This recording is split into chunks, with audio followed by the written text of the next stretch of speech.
एक राजा के पास एक बहुत ही शक्तिशाली हाथी था, जो बहुत ही आज्ञाकारी, समझदार व युद्ध कौशल में निपुण था।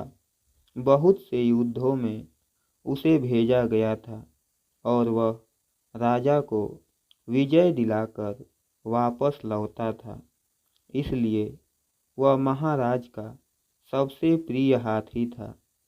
समय गुजरता गया और एक दिन ऐसा भी समय आया जब वह वृद्ध दिखने लगा और अब वह पहले की तरह कार्य नहीं कर पाता था। इसलिए अब राजा उसे युद्ध क्षेत्र में भी नहीं भेजते थे। एक दिन वह सरोवर में पानी पीने गया, लेकिन वहीं कीचड़ में उसका पैर धंस गया और फिर धंसता ही चला गया। उस हाथी ने बहुत कोशिश की, लेकिन वह कीचड़ से स्वयं को नहीं निकाल पाया। उसकी चिघाड़ने की आवाज़ से लोगों को पता चल गया कि वह हाथी संकट में है। हाथी के फंसने का समाचार राजा तक भी पहुंचा।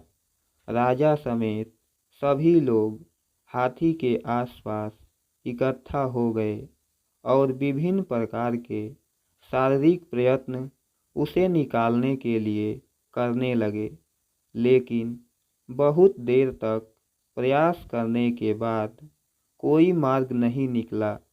तो राजा ने अपने सबसे अनुभवी मंत्री को बुलवाया। मंत्री वहां आया और घटना स्थल का निरीक्षण किया और फिर राजा को सुझाव दिया कि सरोवर के चारों ओर युद्ध के नगारे बजाए जाएं।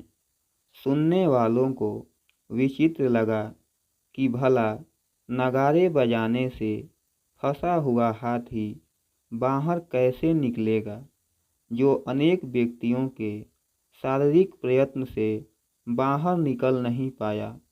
आश्चर्यजनक रूप से जैसे ही युद्ध के नगारे बजने प्रारंभ हुए, वैसे ही उस हाथी के हाव भाव में परिवर्तन आने लगा। पहले तो वह धीरे धीरे करके खड़ा हुआ और फिर स्वयं ही कीचड़ से बाहर निकल आया।